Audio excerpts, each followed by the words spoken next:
I'm Allison Waters, RelayWare's Director of Communications, and joining me today are CMO Jim Summers and our Head of Pre-Sales, Simon Taylor.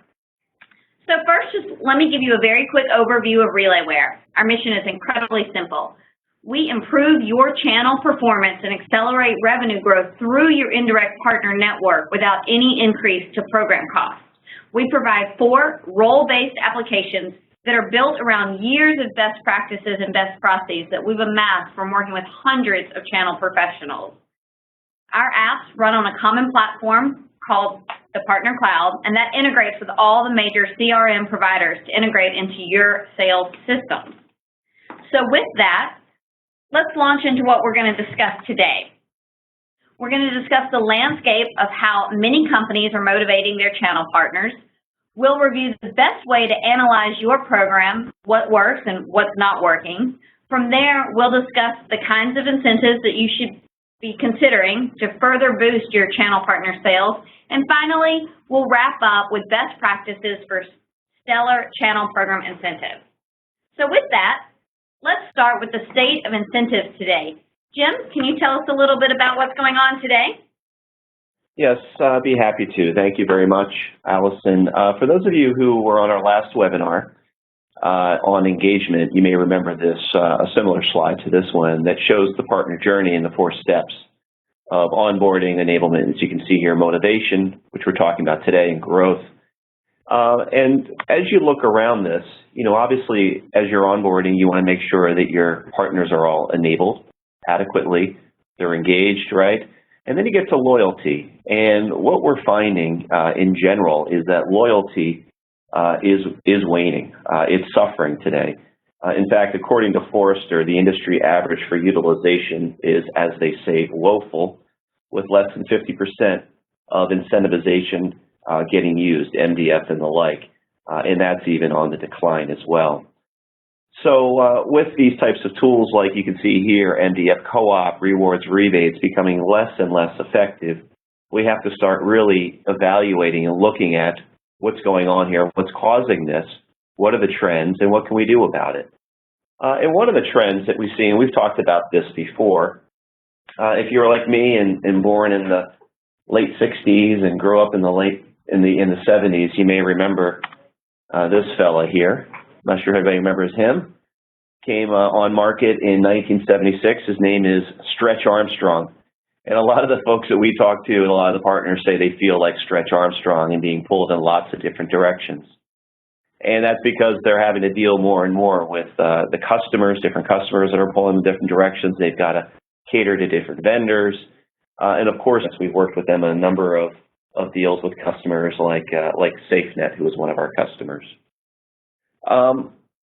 So with that, we all want them focused on our product and our service as well. So we're really vying for their time. And actually, on a more serious note, we asked this question in our own research that we did, partner and benchmark research that we did in the latter part of last year. And what we found here is that partners have agreements with an average of 15 different vendors, which is nuts when you think about it. But it's not surprising, as a lot of partners are moving to become solution providers, value-added resellers as they make the switch in the move to the cloud. So they're working with a lot of different types of vendor organizations. And when we ask them a follow-up question of what's going to happen over the next 2 years, those in actually the 1 to 15 range, that's going down. And those 15 and higher are going to go up. So this is only going to get exacerbated over time. So they're being pulled in a lot of different directions. We're all competing with their time. We asked a follow-up question as well. When asked, what would you prefer your vendors invested in more? So again, we were asking solution providers and partners this question. And what they came back with, when you look at sort of the incentive programs, was down at the bottom. They were looking for more investment in training, more personal contact interaction with the vendors, better systems, and so forth.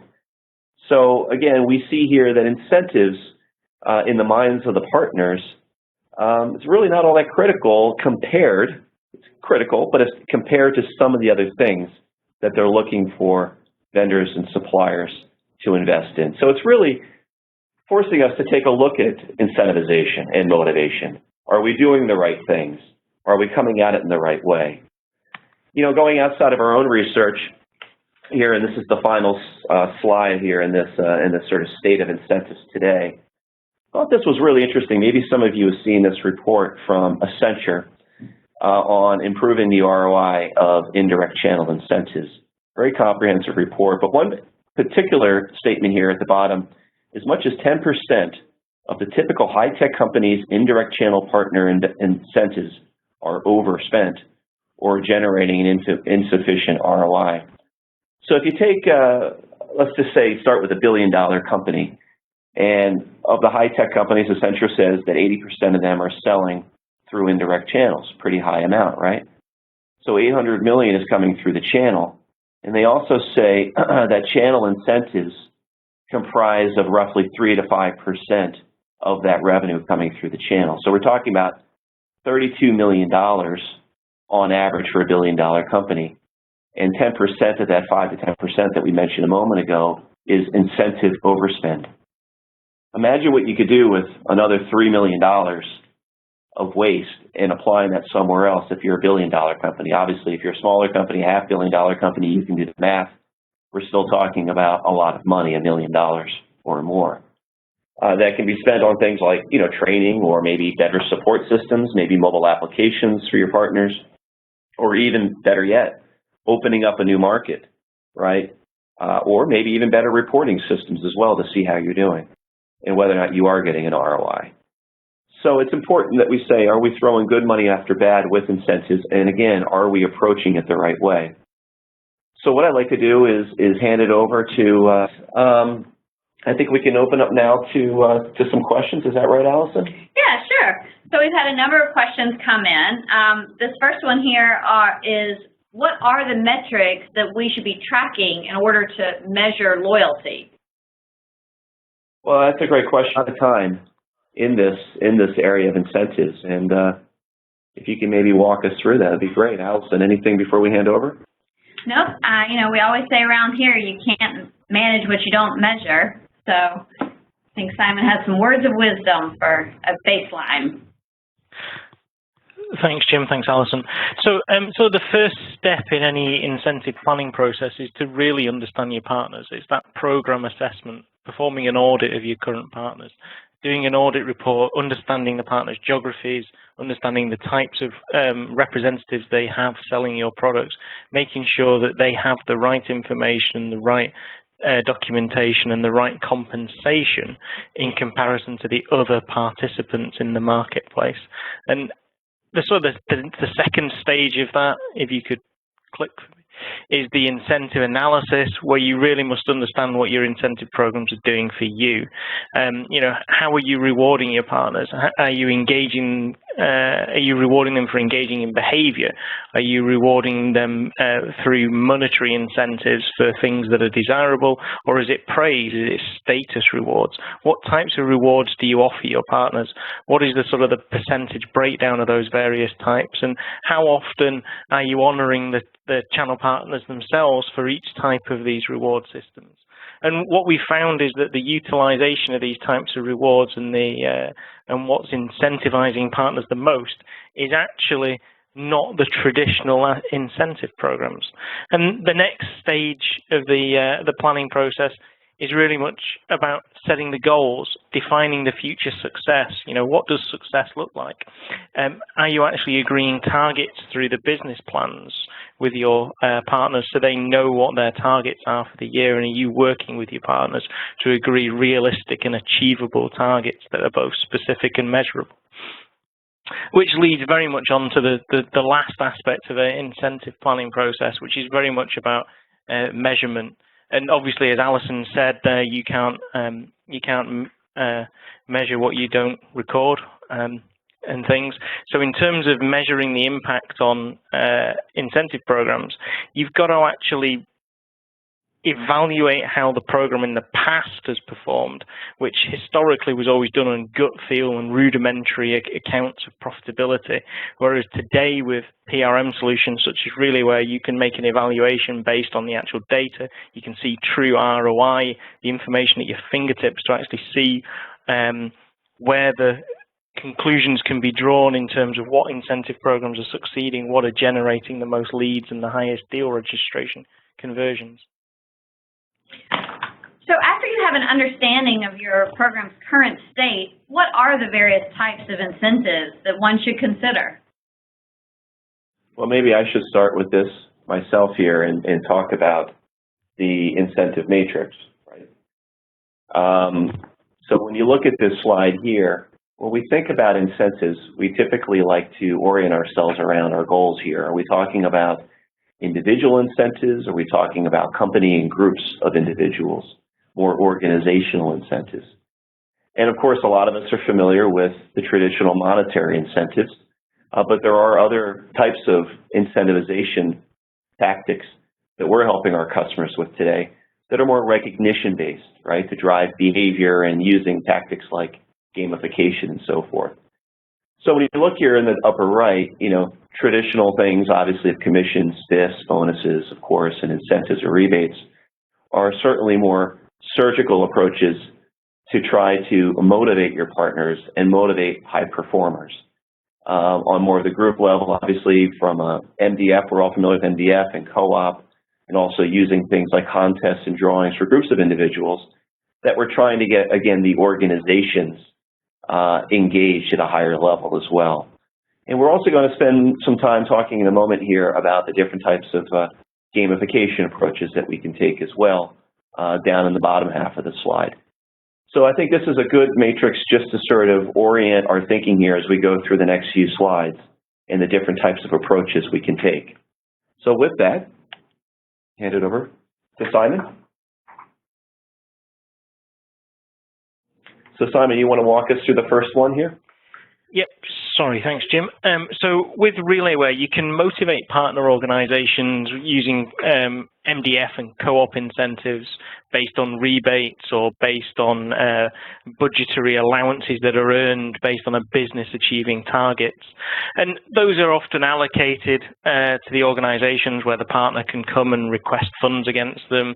You can offer specific incentives for specific partner types, perhaps warranty service providers or installers or resellers. You have different types of incentive programs in offer based on the different types of partners that you're actually working. And obviously through all of this, you can track the performance using MDF dashboards and ROI reports so that over the period of your incentive program, you can see how the incentives you're giving against an organization can really start to make a difference. And sort of moving around the chart that Jim was just talking about, the next area is more about the individual version of that incentivization. So again, through Relayware's partner automation, we can actually automate and manage incentive and rebate programs at the individual level, where partners themselves take part in an incentive program.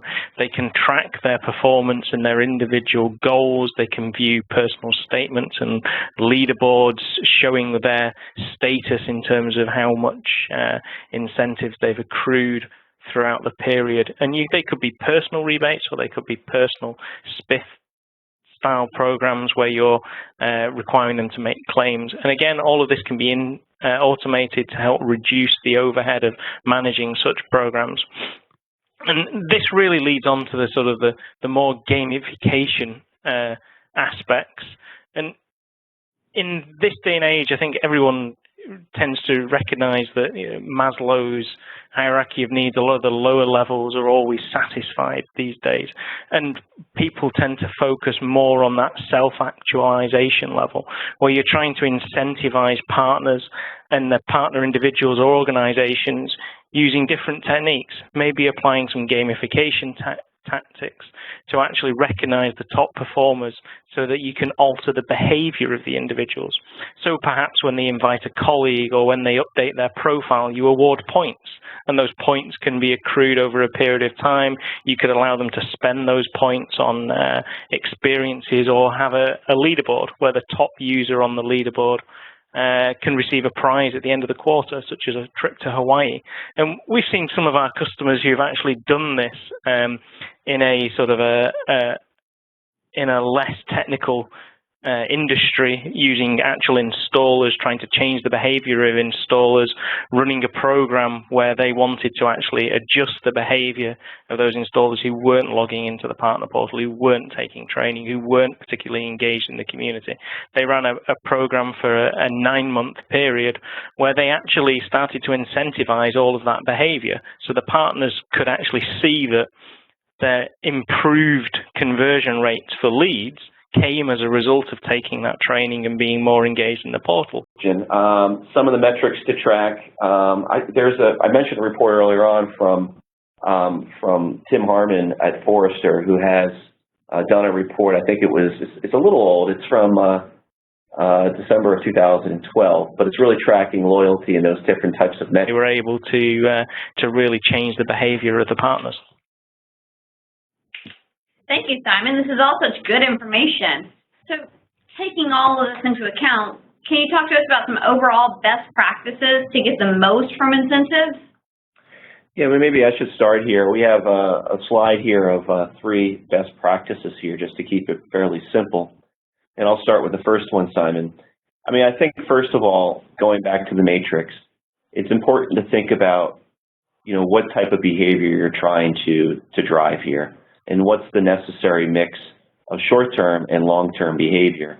I think some of these, to your last point, these gamification techniques are great because they can really condition long-term behavior for people, right? You're incentivizing them to get into certain desirable habits here that over the long term will ultimately drive results for you.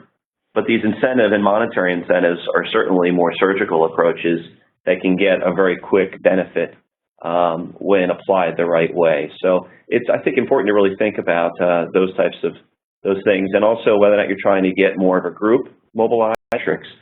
And I think what he puts forth in that I totally am in line with and agree with is that it's beyond just the traditional, MDF utilization. So in terms of utilization and co-op fund utilization and those types of monetary incentives, but what's the level of engagement and adoption through other areas of the system? Through, am I really collaborating with other partners? What types of other things am I doing out there that is really showing that somebody is loyal and engaged beyond just the traditional types of loyalty metrics and types of users?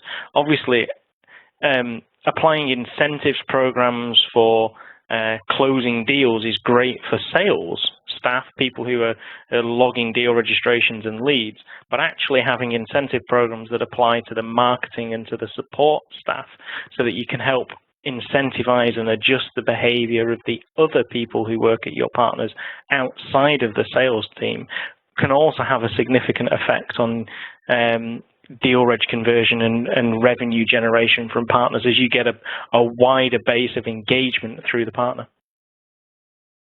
Great. And lastly here, number 3, as we've talked about in the previous 3 slides here, ensure that you have the proper systems in place to achieve what we're talking about here, but most importantly, to monitor and evaluate the effectiveness of your incentive programs. There's, I think, a very much of a heightened sense of curiosity and accountability for how these programs, what kind of return they're generating. We're talking big numbers here. So we need to have the systems in place to be able to track the performance of these if and when that time comes that you need to explain what the return is to your management. And it all ties back to a proper business plan too. And inside Relay, where we provide the ability for vendors to create business plans directly inside the tool with each of their partners. So having that original business plan where incentives are being applied and discussed and planned when you analyze that return in RelayWare of how that performed, it really closes the loop. So be sure that you tie your incentive programs back to the original plan to know which partners are driving the best ROI, and also so you're ready to show bottom line effectiveness. It was interesting, there's a company that we partner with for a number of deals called CCI, who are specialists in the incentive space. And they recently came out with a benchmark study that you may want to check out, their 2015 Channel Incentives Benchmark. And in there, I pulled out a particular graphic here, and the text below it says, when it comes to MDF, if a channel manager can't prove the ROI of a specific partner investment, he or she may not get the funding for the next time around. And you can see here, when asked what would you like to change about your current MDF co-op processes, right at the top of the list here is improved data analytics and ROI measurement. So very much in line with what we're talking about here. And of course, CCI has a lot of experience. We've worked with them on a number of deals with customers like SafeNet, who is one of our customers. So with that, I think we can open up now to some questions. Is that right, Allison? Yeah, sure. So we've had a number of questions come in. This first one here is, what are the metrics that we should be tracking in order to measure loyalty? Well, that's a great question. Some of the metrics to track, I mentioned a report earlier on from Tim Harmon at Forrester, who has done a report. I think it's a little old. It's from December of 2012, but it's really tracking loyalty and those different types of metrics. And I think what he puts forth in that I totally am in line with and agree with is that it's beyond just the traditional, MDF utilization and co-op fund utilization and those types of monetary incentives. But what's the level of engagement and adoption through other areas of the system? Through, am I really collaborating with other partners? What types of other things am I doing out there that is really showing that somebody is loyal and engaged beyond just the traditional types of loyalty metrics and incentive metrics? Simon, I know in your role, you've done a lot of these in the past with customers. What are your thoughts on particular metrics that people are tracking? Most of the metrics that sort of customers seem to be tracking is sort of the impact on the incentive on deal registration conversion, deal registration value, unit volumes, and promotions. The most successful programs we've seen are where you're running specific incentives-based promotions. So maybe you've got a new product and you're doing double dollars or double points on a specific program for a limited period of time, and you're running a campaign around that. Obviously, the tracking the metrics against that, that's probably one of the most successful ways to use that type of incentive, but it's also one of the most insightful from a data tracking point of view. Okay, thank you both for that great information. So another question that we have here, someone is asking, we have Salesforce, can we manage our incentives through Salesforce? So Salesforce itself doesn't support incentives or MDF natively as part of their application. There are some very rudimentary MDF applications available on the Force.com platform, but most of the players in the MDF and incentive space are outside of Salesforce and can integrate to it, such as RelayWare and some of the other similar solutions. Great, thank you. So we're coming up near the end, so I'm just going to ask one more question from those that have come in. And someone asked, are we better at going about this through an incentive management company, or can a PRM solution such as RelayWare do incentive management for us? I'll take that one, Simon. As I mentioned before, we've worked with CCI and other channel incentive management companies as well, and it really depends. I mean, we build incentive programs quite frequently for our customers, and then we also partner. And interestingly, going back to that research that I mentioned before from CCI, they asked in their research, I believe, if MDF co-op systems are integrated with other types of internal systems. And I think what they found was the top of the list was PRM companies, and number 2 was CRM companies. So clearly there's a lot of evidence out there that the two of us have partnered up.